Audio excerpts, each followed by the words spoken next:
Ассаламу алейкум, уважаемые друзья. Вот сегодня 14 число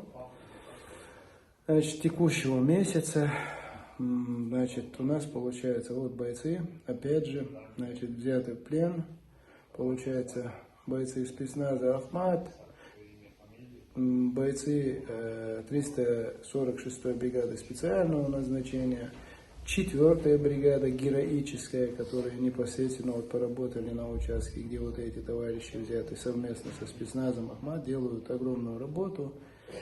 Ежедневно уничтожается очень много противника, техники. Ну и естественно каждый день берем в плен все новых и новых, как говорится, бойцов ВСУ. Эти два товарища, они интересны тем, что как раз они говорят, что они были прикомандированы к Айдару. Великий, знаменитый своими, как говорится, преступлениями Айдар. Вот два товарища, которые прикомандированы, якобы были к Айдару. Я так думаю, что к Айдару их вряд ли прикомандировали бы просто так. Фамилию, имя, отчество назовите. Шевченко Валерий Евгеньевич. Шевченко Валерий Евгеньевич. Год, месяц, число рождения. 8.06.95. Уроженец чего? Украины. Нет. Населенный пункт, район, область. Город Димитров, Донецкая область. Так, вы кем у нас? Бондаренко Михаил Васильевич. Бондаренко. Город Часовяр, Донецкая область. Получается, два человека, которые воюют против своих же. Вот, пожалуйста. Так, расскажите, с какого вы подразделения у нас? 142-й батальон, 426-й окремый полк, стрелковый. Стрелковым сейчас мы его назовем, полк. Расскажите, где вы какую подготовку проходили, как оказались здесь, при каких обстоятельствах попали в плен? Проходили подготовку 4 месяца, чисто на бумагах, письменно. Что у нас проходило, в достатке патроны, боеприпасы получали, а по факту ничего этого не было.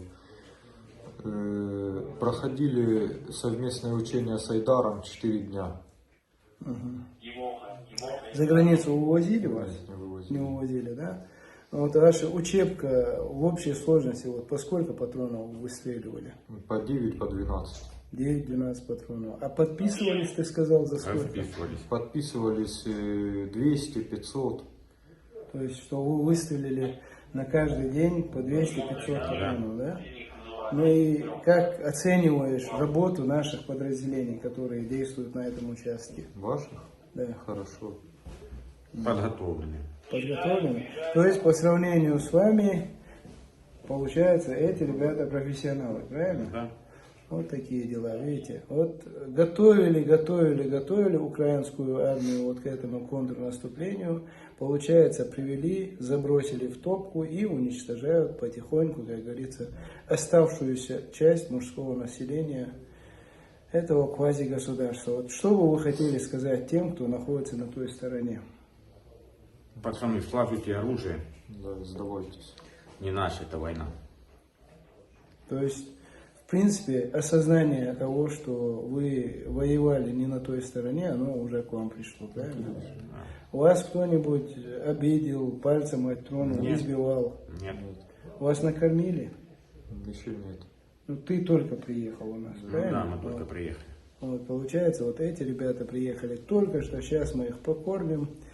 И, естественно, получается, что попав в плен, они тоже получили у нас путевку в жизнь. Поэтому скажу так: Ахмат сила, Россия мощь, Аллаху Акбар. Сдавайтесь, мужики, останетесь живы, здоровы. Это у вас путевка в жизнь. Россия слишком мощное государство, чтобы против него можно было воевать и выиграть у него, потому что на нашей стороне Бог. Так что такие дела.